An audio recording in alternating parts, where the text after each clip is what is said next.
अस्सलाम वालेकुम। आज पुलों के शहर पेशावर के एक मस्जिद में जो एक मदरसे से मुत्तसिल था, उसमें सुबह एक धमाका हुआ, जिसके नतीजे में अब तक की इत्तलात के मुताबिक 8 फूल अपनी ज़िंदगी से हाथ धो बैठे, जबकि दर्जनों लोग ज़ख्मी हो गए। इस मामले का एक दर्दनाक और अफसोसनाक पहलू ये भी है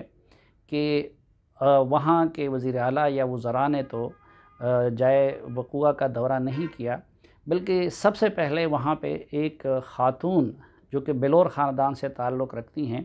और जो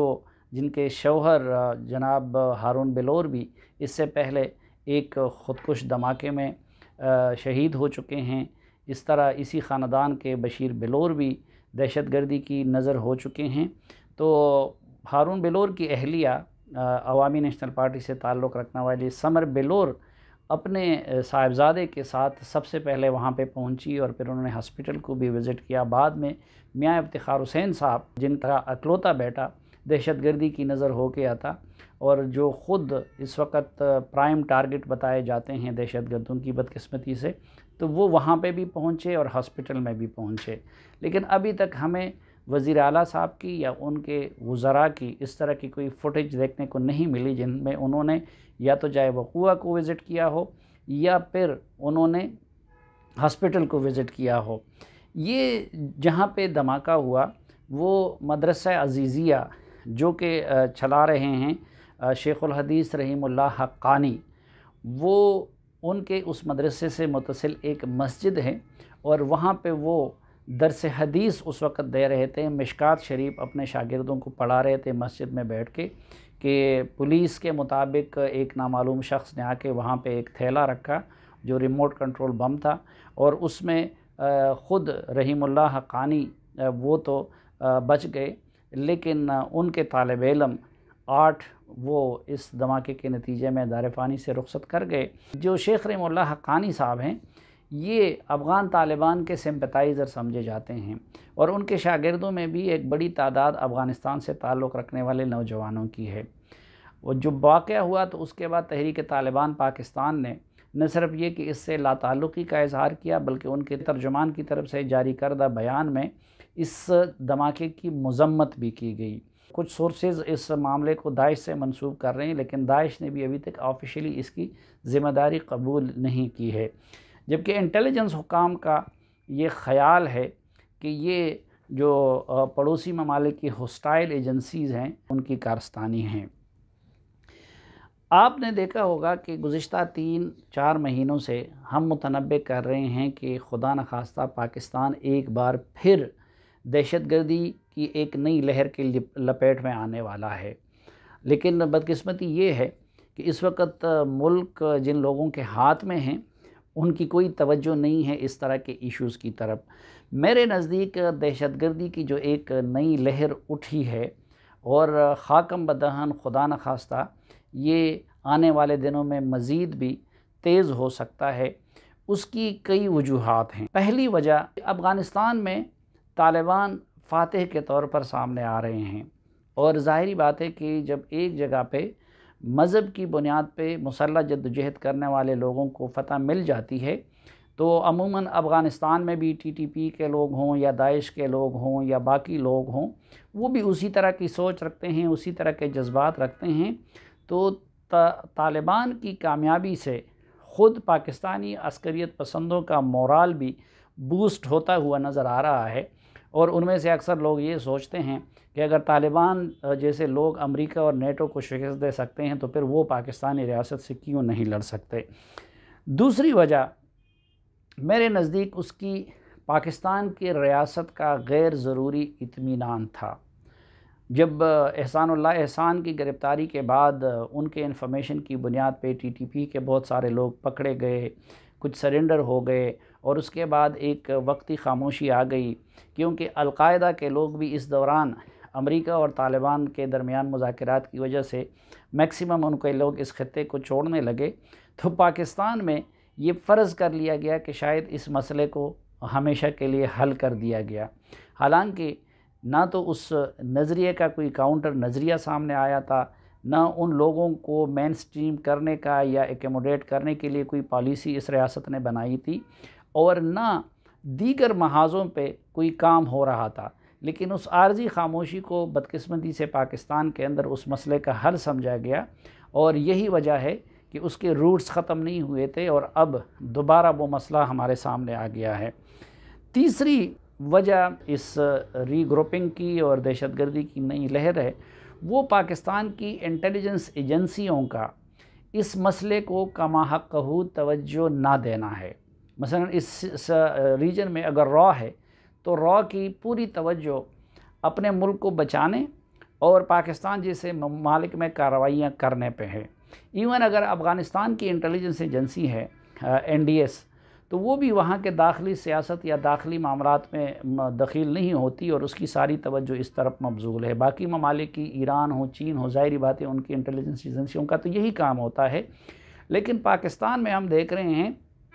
कि डोमेस्टिक और पॉलिटिकल फ्रंट पे भी पाकिस्तान की इंटेलिजेंस एजेंसियों की इन्वॉल्वमेंट वो बहुत बढ़ गई है। फिर ये भी मैं आपको बताऊं कि मियां नवाज शरीफ के दौर में जो दहशतगर्दी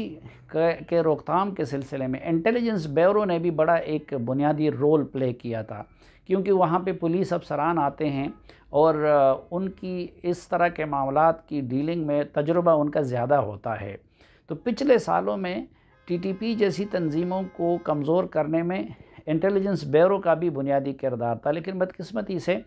जब से इमरान खान साहब इक़्तिदार में आए हैं तो उसके मैंडेट को उस असल टास्क यानी एंटी टेररिज्म से उसको डिवाइड किया है, और कभी उससे जर्नलिस्टों के टेलीफोन टैप कराए जाते हैं, कभी उससे सियासतदानों की मुखबिरी करवाई जाती है, और इस तरह के कभी एंटी करप्शन के जो नैब और FIA जैसे इदारों के होते हुए भी IB के इदारों की ज़िम्मेदारियों में वो इजाफ़ा भी किया गया कि वो एंटी करप्शन का काम भी करे पॉलिटिशियन से मुतालिक। जो चौथी वजह है वो मेरे ख़्याल में ये है कि बदकिस्मती से खैबर पख्तूनख्वा की हुकूमत ने और PTI की हुकूमत ने जो फाटा मर्जर का प्रोसेस था या अमल था, उसके साथ भी वही सलूक किया जो उसने पेशावर BRT के साथ किया है। जो सरताज अजीज़ साहब की कमेटी में जो कमिटमेंट की गई थी 3% ऑफ द डिविजिबल पूल, वो रकम ना तो NFC का इजलास बुलाया गया, ना तो उनको वो रकम फराहम की गई। फिर वहाँ पे जो महमूद ख़ान साहब हैं उनका ना तजुर्बा है, ना उनमें इतना कर्ज है, उनकी तवज्जो ज़्यादातर वो अपने स्वात और इन जैसे इलाक़ों पे मबज़ूल होती है। जो पिछले साल थोड़ा बहुत फ़ंड जो ट्राइबल एरियाज़ के लिए दिया गया था वो भी पूरी तरह वहाँ पे ख़र्च नहीं हो सका, ना बहाली का काम हो सका, ना रिहेबिलिटेशन का काम हो सका, और ना वो जिस तरह कहा गया था इदारों को वहाँ पे बनाने के लिए कि 100+ बिलियन रुपए दिए जाएंगे, तो वो भी ये हुकूमत ना कर सकी, और इसलिए वो उसके समरात समेटने की बजाय बाज़ औक़ात इस तरह लगता है कि खाकम बदहन वो मर्जर का उलट नतीजा सामने आ रहा है। जो पांचवी वजह है वो मेरे ख़्याल में एहसानुल्लाह एहसान के मसले की मिसहैंडलिंग है। एहसानुल्लाह एहसान मिलिट्री मैदान के आदमी नहीं थे, लेकिन चूँकि वो बैतुल्लाह महसूद के भी तर्जुमान रहे थे, हकीमुल्लाह महसूद के भी तर्जुमान रहे थे, तो वो उनके पास इन्फॉर्मेशन बहुत ज़्यादा थी और उनकी अंडरस्टैंडिंग बहुत ज़्यादा थी। तो जब वो सरेंडर हो गए तो एक तो काफ़ी अरसे तक उनका मामला इख्फा में रहा, और उस दौरान उन्होंने एक तो मालूमात शेयर की पाकिस्तानी इंटेलिजेंस इदारों के साथ, जिसकी बुनियाद पे पिंडी से लेके कराची तक जहाँ पे भी TTP के या जमात उल अहरार के लोग थे तो वो पकड़े गए, और फिर उन्होंने बहुत सारे और लोगों को भी सरेंडर पे आमादा किया था। लेकिन बाद में एक ऐसी फ़िज़ा बनी कि जिसकी वजह से एहसानुल्लाह एहसान के साथ होने वाले कमिटमेंट्स वो पूरे नहीं हो सके, तो उसकी वजह से मज़ीद लोग इनकरेज हो सकते थे कि वो रियासत के सामने अपने आप को सरेंडर करें। लेकिन जिस तरह उनके साथ वादे पूरे नहीं हुए या जिस तरीके से उसको इशू बना दिया गया, तो मज़ीद लोगों ने उनके नक्श कदम पे जाना वो गवारा नहीं किया। एक और वजह जो मेरे नज़दीक ये दहशतगर्दी की नई लहर की है वो ये है कि अमेरिका के बारे में कुछ लोगों का ये ख़्याल है, जिस तरीके से उन्होंने अफ़गान तालिबान को गैर ज़रूरी रियायतें दे के डील किया, और फिर जिस तरीके से अपने और तालिबान के डील में अमेरिका ने दिलचस्पी ली, लेकिन अब इंट्रा अफ़गान मामले को सॉल्व करने में अमेरिकी उस तरह की दिलचस्पी नहीं ले रहे हैं, तो उससे एक साजिशी थ्योरी ये जन्म ले चुकी है कि अमरीकी शायद अपनी अफवाज को निकाल कर अफ़गानिस्तान में भी फ़साद का रास्ता हमवार करना चाहते हैं और वो ख़ुद पाकिस्तान में भी फ़साद करवाना चाहते हैं, ताकि चीन के जो सीपैक का प्रोजेक्ट है वो पाकिस्तान और चीन की मर्ज़ी के मुताबिक आगे ना बढ़ सके। इसी तरह अमरीकी अब ये भी चाहते हैं, क्योंकि अलकायदा अब उनके लिए थ्रेट नहीं रहा और अमरीकी इस मामले पे मुतमईन है कि अफ़गानिस्तान का सॉइल अब उनके ख़िलाफ़ इस्तेमाल नहीं हो सकता, तो वो एक कंस्पिरेसी थ्योरीज़ ये है कि मशरिकी और जनूबी अफ़गानिस्तान को तालिबान के सपोर्ट करके हस्ब साबिक, और जो शमाली अफ़गानिस्तान है या मगरिबी अफ़गानिस्तान है उनको ताजिक, उज़्बेक और हज़ारा क़यादत के सपोर्ट करके या तो पॉलिटिकल अरेंजमेंट के ज़रिए या फिर जंग के ज़रिए एक ऐसी फ़िज़ा बना दे कि वो अफ़गानिस्तान फ्यूचर में ईरान के ख़िलाफ़ भी इस्तेमाल हो सके, पाकिस्तान के ख़िलाफ़ भी इस्तेमाल हो सके और चीन के ख़िलाफ़ भी इस्तेमाल हो सके। तो कुछ लोग पाकिस्तान के अंदर दहशतगर्दी की इस नई लहर को या टीटीपी की ग्रुपिंग को और दाइश की एक्टिविटीज़ में इजाफ़े को सब उस मुबैना अमरीकी साजिशी थ्योरी का हिस्सा समझते हैं। सातवीं वजह है मेरे ख़्याल में, और जो बहुत बुनियादी वजह है और जिसकी वजह से फिर हम जैसे लोगों ने पाकिस्तानी रियासत और हुकूमत को मुतनब्बे करना शुरू किया था कि वो इस मामले को तवज्जो दे, रोज़ाना की बुनियाद पे ये जो सियासी तू में हैं उससे निकल के वो जो मुख्तलिफ़ अस्करियत पसंद ग्रुप थे उनकी रीग्रुपिंग और मर्जर और अलायंस था। जो पिछले सालों में दहशतगर्दी में कमी आई उसकी एक बड़ी वजह ये भी थी कि ख़ुद टीटीपी टूट फूट का शिकार होकर मुख्तलिफ़ ग्रुपों में बढ़ गई थी। एक ग्रुप जो अब्दुल वली की क़यादत में अलग हो गया था, एहसानुल्लाह एहसान भी उससे वाबस्ता था, 2012 में वो जमातुल अहरार का ग्रुप था। तो वकीमुल्लाह महसूद के दौर में उनके इख्तलाफात डेवलप हो गए थे और फिर जब मुल्ला फज़लुल्लाह वो टीटीपी के अमीर बने तो उनके साथ उन्होंने कोई रब्त ज़ब्त नहीं रखा। तो एक तो जमातुल अहरार का दड़ा अलग हो गया था, दूसरा दड़ा जो अलग हो गया था वो हिज़्बुल अहरार के नाम से कुछ लोग अलग हो गए थे। इसी तरह टीटीपी के कुछ लोग वो दाइश की तरफ चले गए थे। जो पंजाबी तालिबान थे उनके अमीर अस्मतुल्लाह मुआविया वो एहसानुल्लाह एहसान से भी पहले सरेंडर कर चुके थे पाकिस्तानी रियासत के सामने, लेकिन कुछ रेमनेंट्स उनके भी बरकरार थे जिन्होंने अपने अमीर के उस फ़ैसले को तस्लीम नहीं किया, और उसमें कुछ पंजाब के लोग थे, कराची के लोग थे। अब ये हुआ है कि आज से कुछ अरसा कबल एक बार फिर ये तीनों धड़े इकट्ठे हो गए हैं, जमातुल अहरार के लोग भी के अमीर ने भी और हिज़्बुल अहरार की क़यादत ने भी,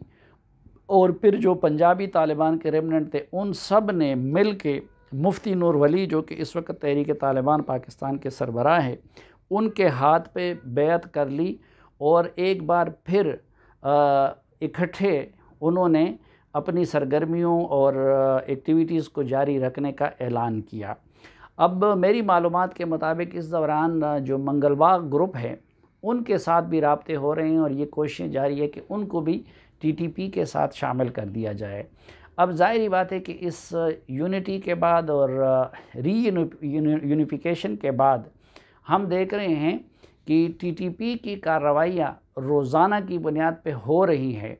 कोई दिन बड़ी मुश्किल से ऐसा गुज़रता है कि कबायली इलाक़ों में कहीं ना कहीं उनकी कार्रवाई ना हो रही हो। इस दौरान उन्होंने पंजाब, हिवल, लाहौर और इस्लामाबाद में भी लोगों को ख़तूत भेजने शुरू कर दिए हैं और ख़ुद महसूद इलाक़ों में भी पैम्पलेट उन्होंने तकसीम कर दिए हैं। लेकिन बदकिस्मती ये है कि ना मीडिया का इस तरफ तवज्जो है और ना हुकूमत का इस तरफ तवज्जो है और ना इदारों का इस तरफ तवज्जो है। लेकिन ये ख़तरा है कि अफ़गानिस्तान में अगर तालिबान फ़ातेह के तौर पर भी सामने आते हैं तो उस सूरत में भी पाकिस्तान की साइड पे तहरीक तालिबान जैसी ताकतों को मज़ीद ताकत मिलेगी और उनकी क़ुव्वत में इजाफ़ा होगा, उनका मोराल भी बूस्ट होगा।